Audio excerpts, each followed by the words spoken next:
কাতিবিন ইয়ালামুনা মা তাফআলুন। আল্লাহ বলেন, দুনিয়ার মানুষ, আমি আল্লাহ রাব্বুল আলামিন তোমার দুনিয়ার জীবনের ইন টোটাল আমলকে হিসাব করার জন্য, আমি আল্লাহ রাব্বুল আলামিন তোমার দুনিয়ার জীবনের সব কিছুকে হিসাব রাখার জন্য আমি আল্লাহ তাআলা তোমার সাথে সিসি ক্যামেরাম্যান লাগায়া রাখছি। মুসলমান, এই দুনিয়ায় যদি মানুষ কোটি টাকার মালিক হয়, মানুষ যদি সম্পদশালী হয়, মানুষ নিজের নিরাপত্তার জন্য, গাড়ি বাড়ির নিরাপত্তার জন্য বাড়িতে সিসি ক্যামেরা লাগায় কি লাগায় না? জোরে বলেন, লাগায় কি লাগায় না? সিসি ক্যামেরা কারে কয় আপনারা গ্রামের মানুষ হয়তো বা অনেকেই চিনেন না। সিসি ক্যামেরা হলো বিজ্ঞানের একটা নতুন আবিষ্কার। এই সিসি ক্যামেরাটা সবকিছু ভিডিও করে রাখে।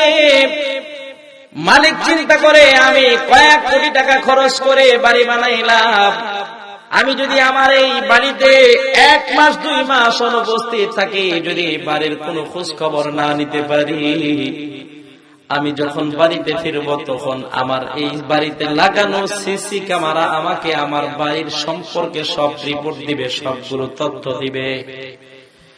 মালিক 2 মাস পরেও যদি বাড়িতে আসে, আসার পরে সিসি ক্যামেরার ভিডিও ক্লিপটা যদি চালু করে দেয়, সবকিছু সে দেখতে পায়। কথা বলেন ঠিক কিনা? ভিডিও গুলো টেনে টেনে দেখতে পায়, কোন দিন কোন সময় তার বাড়ির ভিতরে, তার ঘরের ভিতরে চোর ঢুকছে, কোন দিন কোন সময় তার বাড়িওয়ালারা তার সাথে আমানতের খেয়ানত করেছে, সবকিছু দেখতে পায়। সিসি ক্যামেরার ভিডিওটা দেখে তারপরে বিচার হয়। পৃথিবীতে বহু আদালত সিসি ক্যামেরার ভিডিওর উপরে নির্ভরশীল হয়ে পৃথিবীর বহু মানুষকে ফাঁসির রায় দিয়েছে। কথা বলেন ঠিক কিনা? আবার এই সিসি ক্যামেরার ভিডিও ক্লিপের উপরে নির্ভরশীল হইয়া পৃথিবীর বহু মানুষকে জেল হাজত থেকে অনেক বিচারকরা মুক্তি দিয়েছে। কথা বলেন ঠিক কিনা? আল্লাহ বলেন, বান্দা, আমি আল্লাহ রাব্বুল আলামিন তোমার সাথে সিসি ক্যামেরাম্যান লাগায় রাখছি। আমি আল্লাহ তাআলা তোমার সাথে আমার সম্মানিত লেখক ফেরেশতাদেরকে রেখে দিয়েছি। তোমরা দুনিয়ার জীবনে যা কিছু করবা, এই লেখক ফেরেশতারা তারা তোমাদের আমলনামার ভিতরে লিখে রাখবে। হাসরের ময়দানে যেদিন বিচারের মাঠ কায়েম হয়ে যাবে, আল্লাহ বলেন, বান্দা, সেদিন আমি আল্লাহ তোমাকে আমার বিচারের আদালতের কাঠগড়ায় দাঁড় করাবো। আল্লাহ বলেন, বান্দা, সেদিন আমি আল্লাহ তোমাকে আমার আদালতে দাঁড় করায়া আমি আল্লাহ রাব্বুল আলামিন তোমার দুনিয়ার জীবনের হিসাবটা নিব। আল্লাহ বলেন, ওয়া ইন তাকুম মিসকালা হাববাতিন মিন খারদালিন আতাইনা বিহা ওয়া কাফা বিনা হাসিবিন। আল্লাহ বলেন, বান্দা, সেই মুসিবতের দিনে তুমি দুনিয়ার জীবনে যা কিছু করেছো সব কিছু আমি আল্লাহ তাআলার সামনে সেদিন তুমি উপস্থিত দেখতে পাবা। তোমার এই আমল অনুযায়ী সেদিন তোমার বিচার হবে। যদি তোমার আমল ভালো হয়, আমি আল্লাহ তোমাকে চিরসুখের ঠিকানা জান্নাতের মালিক বানাবো। আর যদি তোমার আমল যদি ভালো না হয়, আমি আল্লাহ রাব্বুল আলামিন তোমাকে কঠিন জাহান্নামের আগুনের ভিতরে নিক্ষেপ করব। মুসলমান, আল্লাহর কোরআন বলে, আল্লাহ রাব্বুল আলামিন কিয়ামতের মুসিবতের দিনে এই দুনিয়া থেকে যারা গুনাহ নিয়ে কবরে যাবে, আল্লাহ রাব্বুল আলামিনের সামনে হাসরের ময়দানে এরা ভীত অবস্থায় উঠবে, এরা ভীত সন্ত্রস্ত হয়ে উঠবে। আল্লাহ রাব্বুল আলামিনের সামনে যখন এরা গুনাহ নিয়ে উঠবে, আল্লাহর কোরআন বলে, ওই মানুষগুলো হাসরের ময়দানে মালিকের সামনে দাঁড়ায়া দাঁড়ায়া চিৎকার করে করে বলবে, ويقولون يا ويلتنا ما لهذا الكتاب لا يغادر صغيرة ولا كبيرة إلا أحصاها ওই মানুষগুলো আল্লাহ রাব্বুল আলামিনের সামনে দাঁড়ায় বলবে, ওয়ায়াকুলুনা ইয়া ওয়াইলাতানা মা লিহাযাল কিতাব, আয় আল্লাহ তুমি আমাদেরকে এটা কেমন আমলনামা দিলা? আমাদের এই আমলনামার ভিতরে আমাদের দুনিয়ার জীবনের সবগুলো গুনার কথা, সবগুলো নেকের কথা উল্লেখ আছে। আল্লাহ আমাদের এই আমলনামার ভিতরে দুনিয়ার জীবনের ছোট গুনাহগুলো উল্লেখ আছে, বড় গুনাহগুলো উল্লেখ আছে। এখানে দেখি কোনো কিছুর অনুপস্থিতি নাই। দুনিয়ার জীবনের সব কিছুর উপস্থিতি আমি এখানে দেখতে পাই। মুসলমান, আল্লাহর কোরআন বলে যখন বান্দাকে এইভাবে বান্দার আমলনামাটা দেখায় দেওয়া হবে, হাসরের ময়দানে বান্দা আফসোস করবে আর কান্না করবে। কান্না করতে করতে বান্দার চোখের পানি শুকিয়ে যাবে, কিন্তু হাসরের ময়দানে কেউ বান্দাকে একটু সাহায্যও করবে না। আল্লাহর কোরআন খুলে দেখেন, আল্লাহ রাব্বুল আলামিন কোরআনে কারীমের ভিতরে বলেছেন, যারা গুনাহ নিয়ে কবরে যাবে, আল্লাহ রাব্বুল আলামিন এই মানুষগুলোকে যখন ডাক দিবে, আল্লাহ এদেরকে যখন আমলনামাটা দিবে, আল্লাহ তাআলা এদেরকে বাম হাতে আমলনামা দিবেন। আল্লাহর কোরআন বলে, ওয়া আম্মা মান উতিয়া কিতাবাহু বিশিমালিহি ফায়াকুলু ইয়া লাইতানি লাম উতা কিতাবিয়া। আল্লাহর কোরআন বলে এই গুনাহগারদেরকে বাম হাতে আমলনামা দেওয়া হবে। যাদেরকে বাম হাতে আমলনামা দেওয়া হবে, হাসরের ময়দানে এই মানুষগুলো চিৎকার করে করে বলবে, ওয়া আম্মা মান উতিয়া কিতাবাহু বিশিমালিহি ফায়াকুলু ইয়া লাইতানি লাম উতা কিতাবিয়া। বলবে, হায় রে, আমাদেরকে যদি এই আমলনামাটা নাই দেওয়া হতো। ওয়া লাম আদরি মা হিসাবিয়া, দুনিয়ার জীবনে আমাদের আমলগুলোকে হিসাব করা হয়েছে, আমাদের আমলগুলোকে যদি হিসাব না করা হতো। ইয়া লাইতাহা কানাতিল কাদিয়া, দুনিয়ার জীবনে আমাদের যে মৃত্যু হয়েছিল, এই মৃত্যুটাই যদি আমাদের শেষ মৃত্যু হয়ে যেত, আর যদি আমাদের পুনরায় জীবিত হওয়া না লাগতো।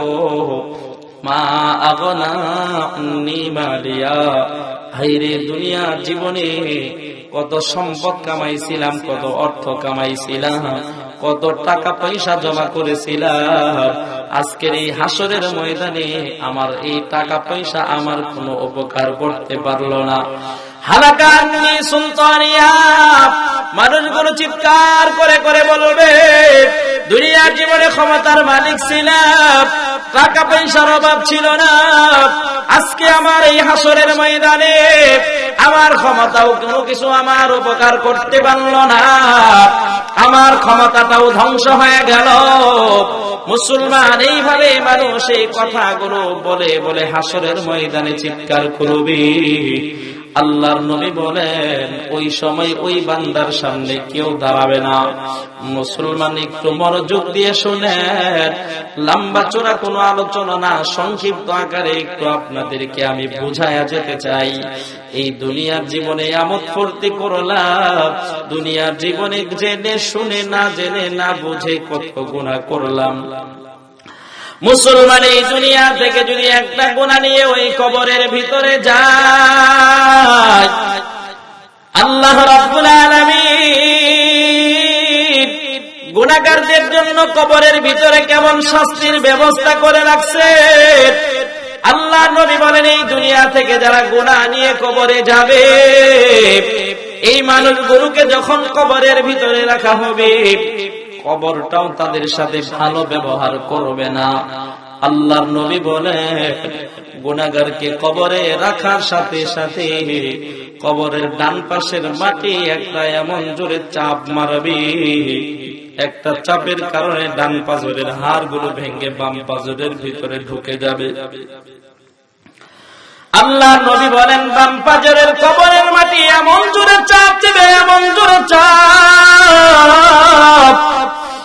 বাম পাজরের হাড়ের ভিতরে চাপ দিয়া বাম পাজরের হাড়গুলোকে ভেঙে ডান পাজরের ভিতরে ঢুকায়া দিবে।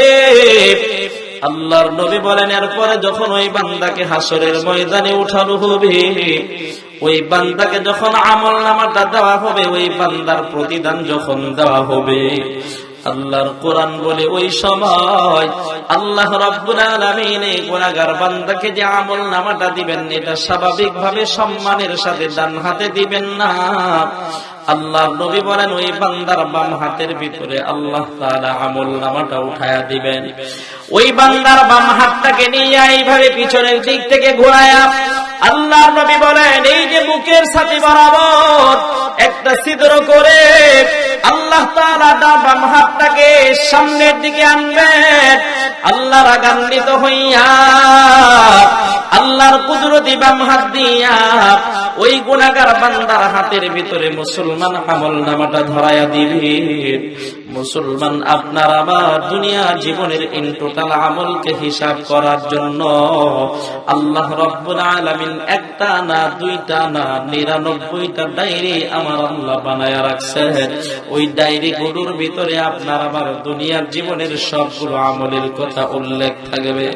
মুসলমান আল্লাহ যখন রাগান্বিত হইয়া ওই বান্দার হাতে আমলনামাটা দিয়ে দিবেন, ওই বান্দা আমলনামা পাওয়ার পর বান্দা দেখবে তার আমলনামার ভিতরে শুধু গুনাহ আর গুনাহ। বান্দা স্ত্রীর চোখ ফাঁকি দিয়ে গুনাহ করছে, বাবা সন্তানের চোখ ফাঁকি দিয়ে গুনাহ করছে। মুসলমান এই গুনাহগুলো যখন দেখতে পাবে, হাসরের ময়দানে আত্মীয় স্বজনরা ওই বান্দাকে তিরস্কার করবে। বিবি ডাক দিয়া বলবে স্বামী যান, দুনিয়ার জীবনে তোমারে আমি বহু আদর্শ স্বামী মনে করতাম, আজকে দেখি তোমার আমলনামার ভিতরে এমন গুনাহ যেটা তুমি আমার চোখ ফাঁকি দিয়ে করেছো। সন্তান বাবাকে ডাক দেয়া বলবে বাবা দুনিয়ার জীবনে তোমারে আমি বড় আদর্শ বাবা মনে করেছি, আজকে দেখি তোমার আমলনামার ভিতরে জিনার গুনাহ। বাবা দুনিয়ার জীবনে তুমি আমি সন্তানের চোখ ফাঁকি দিয়ে গুনাহ করেছো। মুসলমান এইভাবে আত্মীয় স্বজন যখন তার গুনাহগুলো দেখবে, গুনাহগুলো দেখে তাকে তিরস্কার করবে, তাকে ভর্ৎসনা দিবে। বান্দা তিরস্কার সহ্য করতে না পেরে বান্দা তার আমলনামাটাকে লুকাইতে চাইবে। আল্লাহর নবী বলেন ওই বান্দা আমলনামা লুকাইতে পারবে না। আল্লাহর নবী বলেন ওই বান্দা আমলনামাটা গোপন করতে পারবে না। ওই বান্দা আমলনামাটা এত লম্বা হবে, এত বড় হবে, আল্লাহর নবী বলেন বান্দার চোখের দৃষ্টির সীমা যে পর্যন্ত যাবে এই পর্যন্ত বান্দার আমলনামাটা লম্বা হবে। এত বড় লম্বা আমলনামা বান্দা গোপন করতে পারবে না, লুকাইতেও পারবে না। এই আমলনামাটাকে ছিঁড়ে ফেলে দিবে এটাও পারবে না। সর্বশেষ ওই বান্দা আমলনামা হাতে নিয়া আমার মালিকের সামনে যখন দাঁড়ায়া যাবে, আমার মালিক ডাক দিয়া বলবে আরে নাফরমান, দুনিয়ার জীবনে তুই এই গুনাহগুলো করছিস, এই অন্যায়গুলো করেছিস, আজকে তোর আমলনামার ভিতরে শুধু গুনাহ আর গুনাহ। যারে নাফরমান তুই জাহান্নামের দিকে চলে যা। ওই বান্দা জাহান্নামের দিকে যাবে না, আমার আল্লাহর সামনে বান্দা অজ্ঞান হয়ে পড়ে যাবে।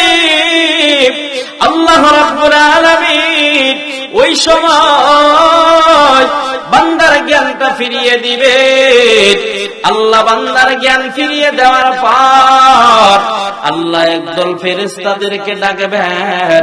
আল্লাহ ওই ফেরেশতাদেরকে ডেকে বলবেন এই ফেরেশতারা আমার জাহান্নামটা তুলে আন, আমার জাহান্নামটা এনে আমার এই বান্দার সামনে তুলে ধর। এবার ফেরেশতারা জাহান্নামটা এনে যখন মুসলমান ওই বান্দার সামনে তুলে ধরবে, আল্লাহ বলবেন এই ফেরেশতারা জাহান্নামের 7টা দরজা 7টা গেট তোরা খুলে দে।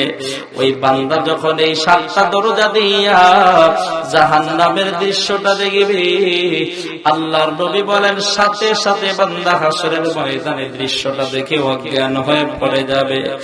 আমার আল্লাহ আবার ওই বান্দার জ্ঞান ফিরিয়ে দিবে। আল্লাহ বলবেন এ নাফরমান যা যা তুই এই জাহান্নামে চলে যা। আমি আল্লাহ তোর জন্য এই জাহান্নাম প্রস্তুত করে রাখছি। ওই বান্দা জাহান্নামে যেতে চাইবে না। আল্লাহ কোরআন বলে ওই সময় আল্লাহ আরেক দল ফেরেশতাদেরকে ডেকে বলবেন, খুযুহু ফাগুল্লুহু সুম্মাল জাহিম সাল্লু। আল্লাহ বলবেন, এ ফেরেশতারা জাহান্নামের ভিতর থেকে জাহান্নামের আগুন দিয়ে গরম করা শ্রীকলটা এনে হাজির কর। ওই ফেরেশতারা জাহান্নামের ভিতর থেকে আগুনের শ্রীকলটা এনে ওই বান্দার সামনে হাজির করবে। আমার আল্লাহ ডাক দিয়া বলবেন, এ ফেরেশতারা আমার এই নাফরমানের পা দুটিকে মজবুত করে বেঁধে দে। এই আগুনের শ্রীকলটা দিয়া আমার এই বান্দার হাত দুটিকে মজবুত করে বেঁধে দে। হাত দুটিকে ঘাড় মোড়া দিয়ে মজবুত করে বেঁধে আমার বান্দার মাথাটাকে নিচ দিকে দিয়া পাগুলোকে উপরের দিকে দিয়া টেনে টেনে হেসরায়া হেসরায়া জাহান্নামের দিকে নিয়ে যাও। মুসলমান আল্লাহর নবী বলেন, ওই বান্দাকে যখন আগুনের শ্রীকল লাগায় টেনে টেনে জাহান্নামের পারে নেওয়া হবে, আল্লাহর কোরআন বলে বান্দা যখন জাহান্নামের পারে দাঁড়াবে, ওই সময় বান্দার শরীরের ভিতরে শুধু জাহান্নামের একটু উত্তপ্ত হাওয়াটা লাগবে। লাগার সাথে সাথে মুসলমান বান্দার আগুনটাকে আমার আল্লাহ লাল বানাইছেন। আবার 1000 বছর পরায়া আমার আল্লাহ ওই জাহান্নামের আগুনটারে কালো বানাইছেন। যে মুসলমান, এই কালো জাহান্নামের আগুনের উত্তপ্ত হাওয়াটা যখন বান্দার শরীরের ভিতরে লাগবে, লাগার সাথে সাথে বান্দার শরীরের চামড়াগুলো শরীর থেকে মুসলমান খুলে আলাদা হয়ে যাবে। আল্লাহর নবী বলেন, এই দুনিয়ার জীবনে যদি একটা জীবিত ছাগলকে গাছের সাথে টানানো হয়, ওই ছাগলটাকে গাছের সাথে টানায়া তাকে জবাই না করে যদি জীবিত অবস্থায় যদি তার শরীরের চামড়াগুলো টেনে টেনে খোলা হয়, আল্লাহর নবী বলেন একটা জীবিত বকরির শরীরের চামড়াগুলো টেনে টেনে খুললে যে পরিমাণ কষ্ট হবে, যে বান্দাটাকে জাহান্নামের পারে নিয়ে দাঁড় করানো হবে, জাহান্নামের আগুন তার শরীরের ভিতরে লাগার পরে যখন তার শরীরের চামড়াগুলো খুলে যাবে, ওই জীবিত বকরির চাইতেও ওই বান্দার তখন বেশি কষ্ট হবে। ওই বান্দা জাহান্নামের পারে দাঁড়ায়া হাউমাউ করে চিৎকার করে কান্না করবে, কেউ বান্দার ডাকে সাড়া দিবে না রে মুসলমান। আল্লাহর নবী বলেন, ওই নাফরমান বান্দাটাকে যখন জাহান্নামের ভিতরে নিক্ষেপ করা হবে, বান্দাকে জাহান্নামে নিক্ষেপ করার সাথে সাথে আমার আল্লাহ আরেক দল ফেরেশতাদেরকে ডাকবেন। ওই ফেরেশতারা এসে বান্দার দেহের ভিতরে জাহান্নামের আগুনটা লাগায়া দিবে। আল্লাহর নবী বলেন, জাহান্নামের আগুন তার দেহের ভিতরে লাগার সাথে সাথে ওই বান্দার শরীরের ভিতরে যে চামড়া থাকবে, চামড়ার নিচে যে গোশত থাকবে, গোশতের নিচে যে হাড্ডি গুলো থাকবে, সবগুলো পুরো ছাই হয়ে যাবে রে মুসলমান। এ মুসলমান, মানুষের চামড়াটা জাহান্নামের ভিতরে কেমন মোটা হবে? আল্লাহর নবী বলেন, আল্লাহ তাআলা যেই মানুষটাকে জাহান্নামের ভিতরে নিক্ষেপ করবে, এই মানুষটার শরীরের চামড়াটা হবে কমপক্ষে 70,000 গজ মোটা। আমার আল্লাহ এই বান্দার এই মোটা চামড়াটাকে জাহান্নামের ভিতরে দিনে 70,000 বার পোড়াবেন। আবার আমার আল্লাহ দিনে 70,000 বার এই চামড়াটাকে ভালো করে দিবেন। মুসলমান, আল্লাহর নবী বলেন, বান্দা যখন জাহান্নামের ভিতরে পুরোতে পুরোতে কয়লা হয়ে যাবে, ওই সময় বান্দা আমার মালিককে ডেকে বলবে, আল্লাহ তুমি একটু জাহান্নামের ভিতরে আমাদের জন্য পানির ব্যবস্থা করে দাও। আয় আল্লাহ, এই ঠান্ডা পানি দিয়া আমরা একটু গোসল করে আমাদের দেহটারে ঠান্ডা বানাই। আমার আল্লাহ কোরআনের ভিতরে বলেন, সুম্মা সুব্বুহু ফাওকা রাসিহি মিন আযাবিল হামিম। আল্লাহ তাআলা ওই সময় একদল ফেরেশতাদেরকে ডাকবেন। এই ফেরেশতাদের হাতে একটা বোল থাকবে, বোলের ভিতরে জাহান্নামের আগুন দিয়ে গরম করা পানি থাকবে রে মুসলমান। এবার ওই গরম পানিগুলো নিয়ে ফেরেশতারা এসে ওই বান্দার সামনে হাজির। আমার আল্লাহ বলবেন, এই ফেরেশতারা এই আগুনের পানিটা আমার বান্দার মাথার উপরে ঢেলে দে। আল্লাহর নবী বলেন, এই পানিটা যখন বান্দার মাথার ভিতরে ঢেলে দেওয়া হবে, সাথে সাথে বান্দার শরীরের চামড়াগুলো খুলে খুলে পড়ে যাবে রে মুসলমান। আল্লাহর নবী বলে, ওই গরম পানিটা বান্দার মাথার যে খুলিটা আছে, খুলিটা ভেদ করে বান্দার মাথার ভিতরে ঢুকবে। আল্লাহর নবী বলেন, এই গরম পানিটা যখন বান্দার মাথার ভিতরে ঢুকবে, বান্দার মাথার মস্তিষ্কটাকে গলায়া গলায়া কানের ছিদ্র দিয়া, নাকের ছিদ্র দিয়া বের করে দিবে। আল্লাহর নবী বলেন, এই গরম পানিটা এটা বান্দার গলা দিয়া যখন বান্দার পেটের ভিতরে ঢুকবে, বান্দার কলিজাটাকে গলায়া, পেটের নারী ভুঁড়িগুলোকে গলায়া সবগুলোকে পিছনের রাস্তা দিয়ে বের করে দিবে। মুসলমান বান্দা এই শাস্তি সহ্য করতে পারবে না। বান্দা বারবার মালিককে ডেকে বলবে, আল্লাহ ইউখাফফিফ আন্না ইয়াওমান মিনাল আযাব, আল্লাহ তুমি আমাদের থেকে জাহান্নামের শাস্তিটাকে কমায়া দাও।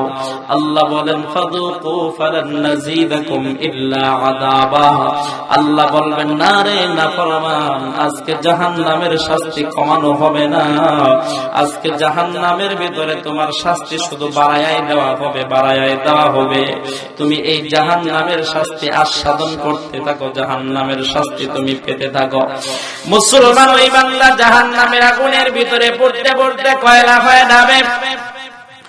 এক পর্যায়ে বান্দা মনে করবে, আরে আমি এই জাহান্নামের আগুনের ভিতরে আর কত পড়বো, দেখি আমি জাহান্নামের পার তালাশ করি, জাহান্নামের পার খুঁজে পাই কিনা। বান্দা এই কথা বলে জাহান্নামের ভিতরে দৌড়াদৌড়ি করে জাহান্নামের পারটা খুঁজে বের করার চেষ্টা করবে। এক পর্যায়ে বান্দা জাহান্নামের ভিতরে উঁচু একটা জায়গা দেখতে পাবে। মুসলমান আল্লাহর নবী বলেন, বান্দা যখন ওই জায়গায় গিয়া ওই উঁচু জায়গাটার ভিতরে আরোহণ করার উপরের দিকে উঠার চেষ্টা করবে, আল্লাহর নবী বলেন, ওই সময় পিছন দিক থেকে আল্লাহর একদল জাহান্নামী ফেরেশতা, যাদের হাতে আগুনের গুরুজ থাকবে, এই গুরুজগুলো দিয়া তাদের পিঠের ভিতরে জুড়ে আঘাত করে আবার তাদেরকে জাহান্নামে ফালাতে দিবে। ওই বান্দা চিৎকার করবে আর মালিককে ডেকে বলবে, মালিক, আল্লাহ তোমার কি দয়া হয় না, তোমার কি মায়া হয় না, আল্লাহ তুমি আমাদের থেকে জাহান্নামের শাস্তি কমায়া দাও। আল্লাহ বলবেন, ওয়ানাদউল মাওয়াজিনাল কিসত লিয়াউমিল কিয়ামাতি ফালা তুযলামু নাফসুন শাইআ, আল্লাহ বলবেন, না রে নাফরমান, কোন সুযোগ নাই, আমি আল্লাহ আজকে ইনসাফের পাল্লা নিয়ে বসছি, আমি আল্লাহ কাহার উপরে আজকে জুলুম করব না।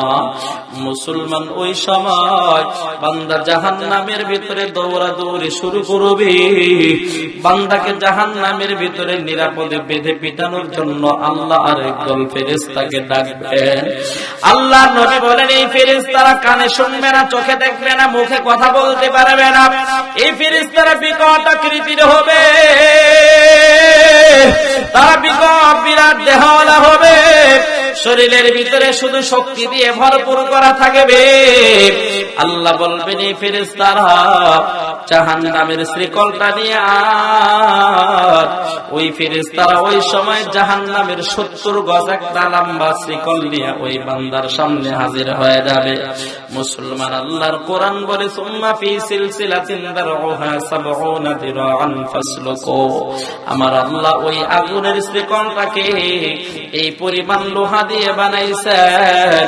আল্লাহর নবী বলেন, এই সারাটা দুনিয়ার ভিতরে যদি লোহা দিয়ে ভরপুর করে দেওয়া হয়, এই সারা দুনিয়ার ভিতরে যে পরিমাণ লোহার জায়গা হবে, এই পরিমাণ লোহা দিয়ে আমার আল্লাহ ওই জাহান্নামের এক একটা শ্রীকলের কাঠি বানাইছে রে মুসলমান। ওই আগুনের জাহান্নামের শ্রীকলটা দিয়া ওই বান্দাকে জাহান্নামের ভিতরে মজবুত একটা খুঁটির সাথে বেঁধে দেওয়া হবে। আল্লাহ আরেক দল ফেরেশতাকে ডাকবেন, ওই ফেরেশতারা জাহান্নামের হাতুড়ি নিয়ে বান্দার সামনে হাজির। ওই জাহান্নামের হাতুড়ি দিয়ে ওই বান্দার মাথার ভিতরে জোরে জোরে আঘাত করবে। যখন জোরে একটা আঘাত করবে, আল্লাহর নবী বলেন আঘাত করার সাথে সাথে বান্দার মাথাটা ক্ষত বিক্ষত হয়ে যাবে। বান্দার মাথার ভিতরে যে মস্তিষ্ক আছে, মস্তিষ্কটা ছিটকে ছিটকে বের হয়ে যাবে। আমার আল্লাহ আবার এগুলো জমা করে দিবেন। আবার ওই ফেরেশতারা আঘাত করবে, আবার বান্দার দেহের ভিতরে জুড়ে একটা আঘাত করবে। মুসলমান আল্লাহর নবী বলেন আঘাত করার সাথে সাথে বান্দার দেহের ভিতরে যতগুলো অঙ্গ প্রত্যঙ্গ আছে সবগুলো অঙ্গ প্রত্যঙ্গ দেহ থেকে আলাদা হয়ে যাবে। আবার বান্দার দেহটাকে ভালো করে দেওয়া হবে, আবার আঘাত করা হবে, আবার ভালো করে দেওয়া হবে। এইভাবে মুসলমান বারবার বারবার বান্দাকে জাহান্নামের ভিতরে শাস্তি দেওয়া হবে। ওই বান্দা জাহান্নামের শাস্তি সহ্য করতে না পেরে আমার আল্লাহকে ডাক দেয়া বলবেন মালিক, আল্লাহ জাহান্নামের আগুনের ভিতরে পড়তে পড়তে কয়লা হয়ে গেলাম, আল্লাহ তুমি আমাদের জন্য জাহান্নামের ভিতরে একটু পানীয়র ব্যবস্থা করে দাও। আল্লাহ এই পানিটা পান করে আমরা আমাদের তৃষ্ণা নিবারণ করতে চাই। আল্লাহ বলবেন এ ফেরেশতারা, গিসলিন নামক একটা খাবার থাকবে, পানীয় থাকবে জাহান্নামের ভিতরে।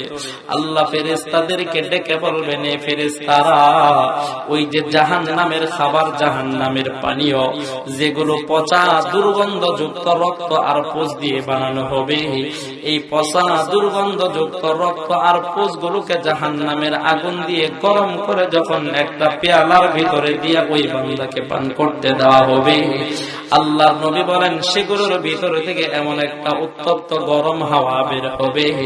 এই হাওয়াটা যখন বান্দার চেহারার ভিতরে লাগবে, আল্লাহর নবী বলেন সাথে সাথে বান্দার চেহারার সবগুলো গোশত খসে খসে পড়ে যাবে। আল্লাহর নবী বলেন এই দুর্গন্ধ বান্দা সহ্য করতে পারবে না। প্রচন্ড দুর্গন্ধের কারণে বান্দা জাহান্নামের ভিতরে অজ্ঞান হয়ে পড়ে যাবে। আমার আল্লাহ আবার জ্ঞান ফিরিয়ে দিবেন। আবার ওই বান্দা আমার মালিককে ডেকে বলবে, ও মালিক, আল্লাহ তোমার কাছে জাহান্নামের ভিতরে একটু পানি চাইলাম। আল্লাহ যেই পানিটা পান করে আমরা আমাদের গলাটা ভিজাইতে চাইলাম, তৃষ্ণাটা নিবারণ করতে চাইলাম, আল্লাহ তুমি দিলা না। এমন পানীয় দিছো যে পানীয় পান করার কারণে আমাদের চেহারার গোশতগুলো খসে খসে পড়ে গেছে রে আল্লাহ। আয় আল্লাহ, তুমি জাহান্নামের ভিতরে আমাদের জন্য একটু খাবারের ব্যবস্থা করে দাও, যে খাবারটা খাইলে আমাদের পেটের ক্ষুধা নিবারণ হবে। আল্লাহ কোরআনের ভিতরে বলে, লাআকিলুনা মিন শাজারিম মিন যাক্কুম। ওই সময় আল্লাহ ওই বান্দাকে জাহান্নামের ভিতরে যাক্কুম নামক একটা ফল খাইতে দিবেন রে মুসলমান। ওই ফলের চতুর্দিক দিয়ে থাকবে শুধু কাঁটা আর কাঁটা। ওই কাঁটাগুলোর ভিতরে আমার আল্লাহ এই পরিমাণ বিষ সৃষ্টি করে রাখছে। একটা কাঁটার বিষ যদি আমার আল্লাহ এই দুনিয়ার জমিনে নিক্ষেপ করতে, মুসলমান এই দুনিয়া জীবনে গাছপালা তরুলতা সবুজ শস্য শ্যামলা কিচ্ছু জন্মাতো না রে মুসলমান। এমন একটা বিষাক্ত কাঁটাযুক্ত ফল আমার আল্লাহ ওই জাহান্নামী বান্দাকে খাইতে দিবে। বান্দা প্রচন্ড ক্ষুধার যন্ত্রণা সহ্য করতে না পেরে যখন ওই ফলটা খাবারের জন্য মুখের ভিতরে ঢুকাইবে, আল্লাহর নবী বলেন সাথে সাথে বান্দার মুখের দাঁতগুলো খসে খসে পড়ে যাবে রে মুসলমান। বান্দা অপারগ হইয়া খাইতে পারবে না, অপারগ হইয়া মুখ থেকে ফেলে দিতে চাইবে। আল্লাহর নবী বলেন ফলটা বান্দা মুখ থেকে ফেলেও দিতে পারবে না। আল্লাহ ওই বান্দাটা ওই সময় ফলটা গিলার চেষ্টা করবে, গিলতেও পারবে না। আল্লাহর নবী বলেন ফলটা গিয়ে ওই সময় বান্দার গলার মাঝ বরাবর বেজে যাবে। ওই সময় বান্দা জাহান্নামের ভিতরে এত জোরে জোরে কান্না করবে, আমার মালিককে ডেকে বলবে, আল্লাহ তোমার কাছে একটু পানিও চাইলাম, তুমি দিলা না। আল্লাহ একটু খাবার চাইলাম, এমন একটা ফল খাইতে দিলা যেই ফলের কাঁটা সবগুলো গলার ভিতরে গিয়ে বেজে গেল। আল্লাহ এই কাঁটার বিশ্বের যন্ত্রণা সহ্য করতে পারি না রে আল্লাহ। আল্লাহ তুমি আমাদের গলার ভিতর থেকে এই বিষাক্ত ফলটাকে বের করে দাও। আল্লাহ নবী বলেন, ওই সময় জাহান্নামের কয়েকজন ফেরেশতা জাহান্নামের আগুন দিয়া গরম করা চাকু নিয়ে ওই বান্দার সামনে গিয়ে হাজির। ওই বান্দাকে এবার অজ্ঞান থেকে ফিরায়া যখন বান্দার জ্ঞান ফিরিয়ে আসবে, ওই জাহান্নামের চাকুগুলো দিয়া বান্দার গলাটা কেটে অপারেশন করে তারপরে মুসলমান ওই ফলটাকে বের করে দেওয়া হবে। এ যুবক ভাইরা, পর্দার অন্তরালের মা বোনেরা, মুরব্বী বৃদ্ধ বাবাজিরা, একটু দিল দিয়ে মনোযোগ দিয়ে কথাগুলো শুনেন। যদি আল্লাহ আপনাকে আমাকে জাহান্নামের আগুনের ভিতরে নিক্ষেপ করে, আপনার জন্য আমার জন্য এই জাহান্নামের আগুন কশিনকালেও সহ্য করা সম্ভব হবে নাকি? জোরে বলেন, সম্ভব হবে নাকি? যদি সম্ভব না হয়, আজকের এই মাহফিল থেকে আমি আপনাদেরকে কয়েকটা আমল দিয়ে যাব। আল্লাহর নবী বলছেন, এই আমলগুলো যদি করেন তাহলে এই জাহান্নামের আগুনে জ্বলা লাগবে না। আমলগুলো করার কারণে আল্লাহ আপনাকে আমাকে জাহান্নামের আগুন থেকে মুক্তির ব্যবস্থা করে দিবেন। একটু এই চারটা আমল কে কে শুনতে এবং আমল করতে মানতে রাজি আছেন? দুটি হাত তুলে আল্লাহকে দেখায়া দেয়। রাজি আছেন তো আপনারা? ইনশাআল্লাহ হাত নামান। আজকের ওয়াজ শেষ। আমি বুঝতে পারতেছি আপনাদের ধৈর্যের বাদ করাচ্ছে না। আমি তো বলছি সব অল্প সময়ের মধ্যে শেষ করে দেব। চারটা আমল এমন আছে, নবীজি বলেছেন এই চারটা আমল যদি মানুষ করে, চারটা আমলের কারণে আল্লাহ জাল্লা শানুহু মানুষকে জাহান্নামের আগুন থেকে মুক্তির ব্যবস্থা করে দিবেন। মনোযোগ দিয়ে শুনেন, চারটা আমল সংক্ষিপ্ত সময়ে বলে। এই চারটা আমলের ভিতরে 1 নম্বরের আমল, নবীজি বলেন, আমার উম্মত ঈমান আনার পরে যদি 5 ওয়াক্ত সালাত আদায় করে, নামাজ যদি আদায় করে, নামাজের বদৌলতে আল্লাহ তাআলা আমার উম্মতকে জাহান্নামের আগুন থেকে মুক্তির ব্যবস্থা করে দেবেন। এখন নামাজ পড়লে জাহান্নামের আগুন থেকে মুক্তি পাওয়া যায়। বলেন, নামাজ পড়ার দরকার আছে না নাই? নামাজ আপনারা সবাই পড়েন। ওয়াজ মাহফিলের আয়োজন করছেন কিসের জন্য? নামাজ পড়ার জন্যই তো নাকি? নিজেদের আমল বাড়ানোর জন্যই তো নাকি? তো আমল কিন্তু দিয়ে যাচ্ছি, আমল কিন্তু করতে হবে। করবেন তো ইনশাআল্লাহ? নামাজ 5 ওয়াক্ত পড়বেন। আপনারা গ্রামের মানুষ, গ্রামের মানুষ ততটা হারামের সাথে জড়িত না শহরের মানুষ যতটা হারামের সাথে জড়িত। শহরে যাদের 5 তলা 10 তলা বিল্ডিং দেখবেন, এরা সবাই সুদের সাথে জড়িত। ব্যাংক থেকে লোন না নিলে বিল্ডিং করতে পারবে না। যাদের গাড়ি আছে 20 লক্ষ 30 লক্ষ 40-50 লক্ষ টাকার গাড়ি, গিয়ে দেখেন ব্যাংকের লোন আছে, ব্যাংক থেকে লোন উঠাইছে। সুদি কারবার, সুদি লেনদেন, সুদের সাথে সম্পর্ক। সুদ খাইয়া যদি সারা জীবন পশ্চিম দিকে ফিরে সিজদা করতে করতে যদি কপাল গর্ত করে ফেলে, আর একটা সিজদা আল্লাহর দরবারে কবুল হবে না, কোনো সন্দেহ নাই। আপনারা তো গ্রামের মানুষ, আপনাদের ইনকাম হালাল, কৃষি কাজ করেন, ব্যবসা করেন, গাড়ি চালান, রিক্সা চালান, গরু বাছুর লালন পালন করেন, পশু লালন পালন করে বহু কষ্ট করে আপনারা জিন্দেগি যাপন করেন। আপনাদের জান্নাতে যাওয়া একেবারে অতি সহজ, একেবারে সহজ। কেমনে সহজ? খালি যদি একটু হারাম থেকে বেঁচে থেকে 5 ওয়াক্ত নামাজ আদায় করতে পারেন, সরাসরি জান্নাতে চলে যাবেন। এজন্য আজকের মাহফিল থেকে আমি আপনাদেরকে একটা আমল দিয়ে যাচ্ছি। এই আমলটা হলো 5 ওয়াক্ত নামাজ পড়বেন। পড়বেন তো ইনশাআল্লাহ? জোরে বলেন ইনশাআল্লাহ। আল্লাহ তাআলা কোরআনের ভিতরে বলছেন, ইন্নাস সালাতা তানহা আনিল ফাহশাই ওয়াল মুনকার।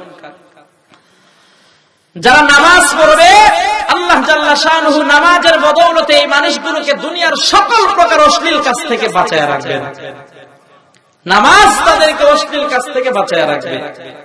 নামাজ তাকে যাইতে দিবে না, নামাজ তাকে দুনিয়ার অশ্লীল বেহায়াপনা কাজ যেগুলো আছে সেগুলোর ভিতরে লিপ্ত হইতে দিবে না, নামাজ সেগুলো থেকে তাকে বাঁচিয়ে রাখবে। নবীজি বলেন আউয়ালু মা ইউহাসাবু বিহিল আবদু ইয়াউমাল কিয়ামাতিস সালাত। কিয়ামতের দিন আল্লাহ রাব্বুল আলামিন সর্বপ্রথম বান্দার নামাজের হিসাব নেবেন। যেই বান্দার নামাজের হিসাব সঠিক হবে ওই বান্দার অন্যান্য আমলের ভিতরে সামান্য পরিমাণ ত্রুটি বিচ্যুতি থাকলেও আল্লাহ রাব্বুল আলামিন সেই ত্রুটি বিচ্যুতি গুলোকে মাফ করে দিয়া আল্লাহ তার জান্নাতের মালিক বানায়া দিবে। এজন্যই 5 ওয়াক্ত নামাজ কে কে পড়তে রাজি আছেন? দুটি হাত তুলে আল্লাহকে দেখায় দেন, পড়বেন তো ইনশাআল্লাহ? হাত না মানলে মুসলমান শুধু নিজে নামাজ পড়লে হবে না, পরিবারস্থ যারা আছে, স্ত্রী সন্তান, তাদেরকেও নামাজের দাওয়াত দেওয়া দরকার আছে না নাই? আরো জোরে বলেন আছে না নাই? আল্লাহর নবী বলেন আলা কুল্লুকুম রাঈন ওয়া কুল্লুকুম মাসউলুন আন রাইয়াতি। আল্লাহর নবী বলেন কিয়ামতের মুসিবতের দিনে প্রত্যেক দায়িত্বশীলকে তার দায়িত্ব সম্পর্কে জিজ্ঞেস করা হবে। বলবেন হুজুর আমি এমপি না, মন্ত্রী না, দেশের প্রধানমন্ত্রী না, চেয়ারম্যান না, মেম্বার না, আমার আবার কিসের দায়িত্ব? আপনি একজন পরিবারের কর্তা, আপনি একজন পরিবারের কর্তা, আপনি একজন পরিবারের স্বামী, পরিবারের মালিক। আল্লাহ তাআলা আপনাকে পরিবারের দায়িত্ব দিয়েছেন। কিয়ামতের ময়দানে আপনার পরিবারের দায়িত্ব সম্পর্কে আল্লাহ আপনাকে জিজ্ঞেস করবেন। আল্লাহ বলবেন বান্দা শুধু তুমি নিজে একাই নামাজ পড়েছো নাকি না তোমার স্ত্রীকেও নামাজের দাওয়াত দিয়েছো?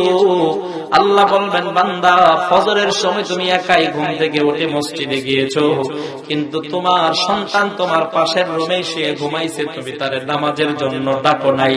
মুসলমান সেদিন কিন্তু ধরা খেয়ে যেতে হবে, সেদিন কোনো পার পাওয়া যাবে না। এজন্য নিজেও নামাজ পড়বেন, স্ত্রীকেও নামাজের দাওয়াত দিবেন, সন্তানকেও নামাজের দাওয়াত দিবেন। পারবেন তো ইনশাআল্লাহ? 1 নম্বরের আমল সংক্ষিপ্ত আকারে বলে দিলাম।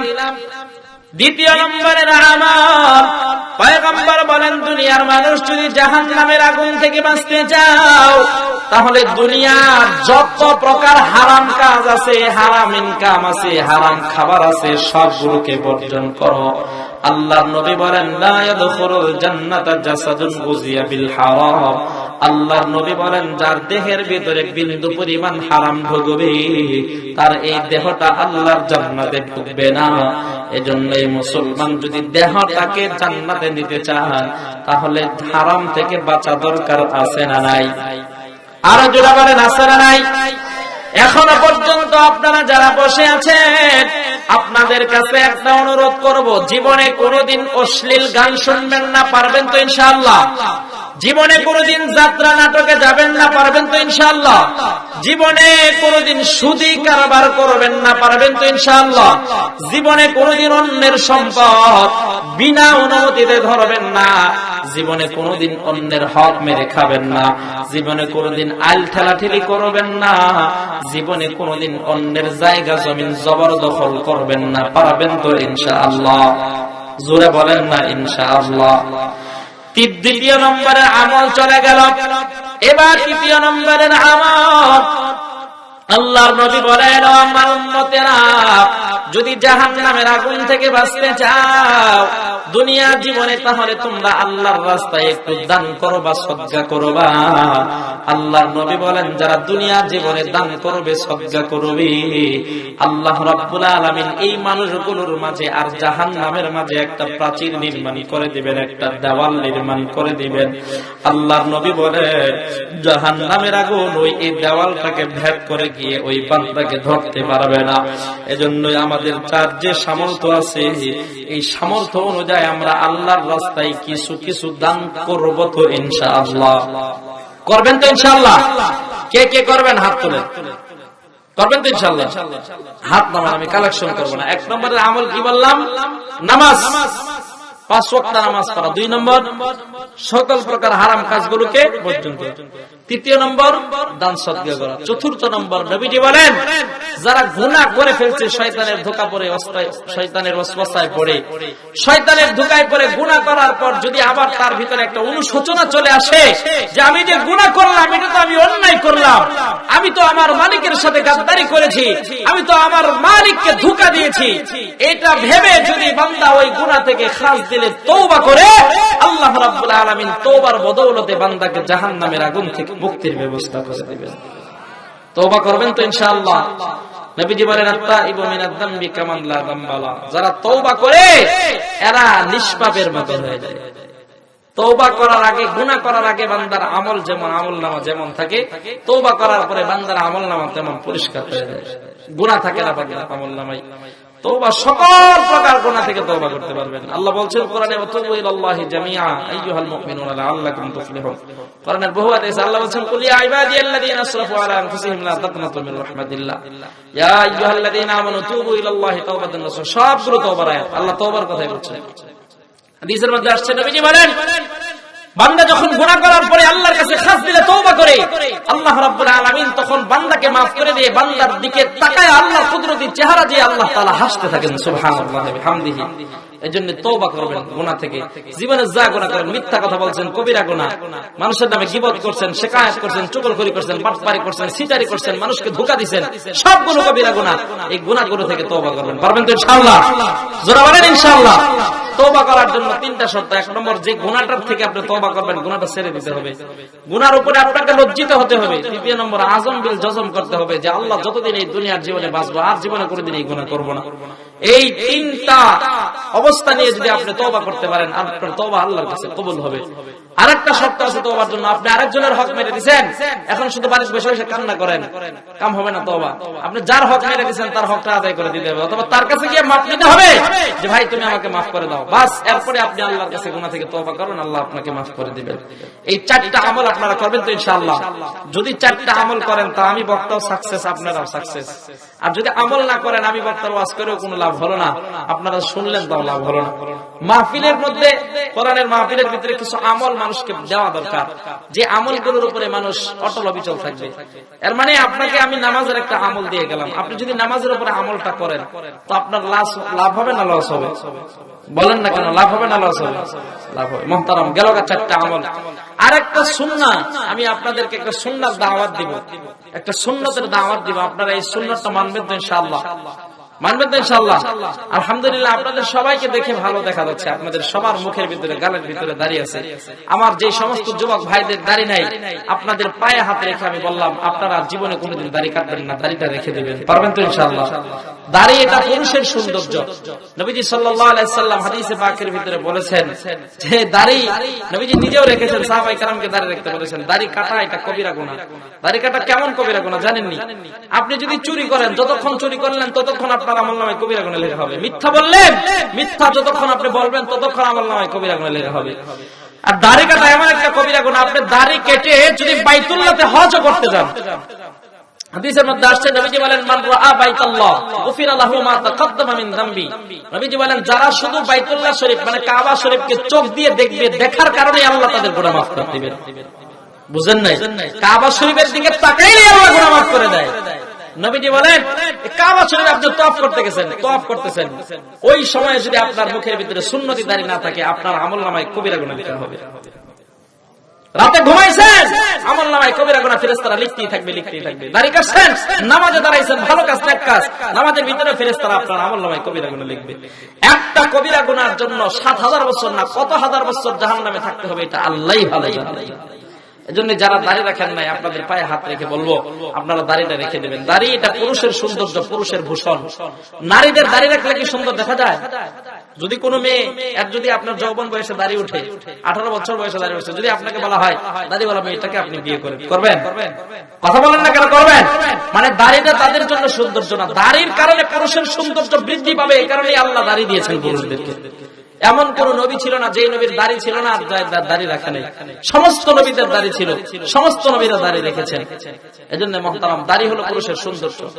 দাড়ি যারা রাখে না তাদের সবচেয়ে বড় ক্ষতি যেটা, সেটা বলি আমি আপনাদেরকে, গভীর মনোযোগ দিয়ে শুনে। ডাক্তারের দোকানে, ডাক্তার ফার্মেসি আছেন আপনাদের এলাকায়, ফার্মেসি গিয়ে জিজ্ঞেস করবেন যে ভাই আপনাদের এই ফার্মেসি গুলোতে সেক্সুয়াল যে ওষুধগুলো থাকে, যেগুলো পান করার কারণে মানুষের সেক্স পাওয়ার বাড়ে, এই ওষুধগুলো বেশি কারা ক্রয় করে, দাড়িওয়ালারা না দাড়ি কাটারা? যদি সত্য কথা আপনার সাথে বলে তাহলে তারা বলবে যে আমাদের দোকানে সেক্সুয়ালি ওষুধ যেগুলো বিক্রি হয় এগুলো দাড়ি কাটাদের কাছে বেশি বিক্রি। এর মানে বিজ্ঞান বলে যারা দাড়ি কাটবে, পুরুষরা যদি দাড়ি কাটে তো আল্লাহ তাআলা তাদের মর্দামি শক্তি কমায় দিবেন, সেক্স পাওয়ার কমায় দিবেন।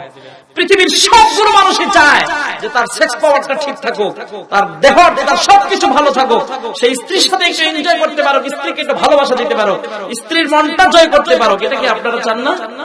কথা বলেন না কেন? চান কি চান না? বিজ্ঞান বলে যারা দাড়ি কাটবে, দাড়ি কাটার কারণে তারা দুনিয়ার জীবনে 70টা ক্ষতির সম্মুখীন হবে।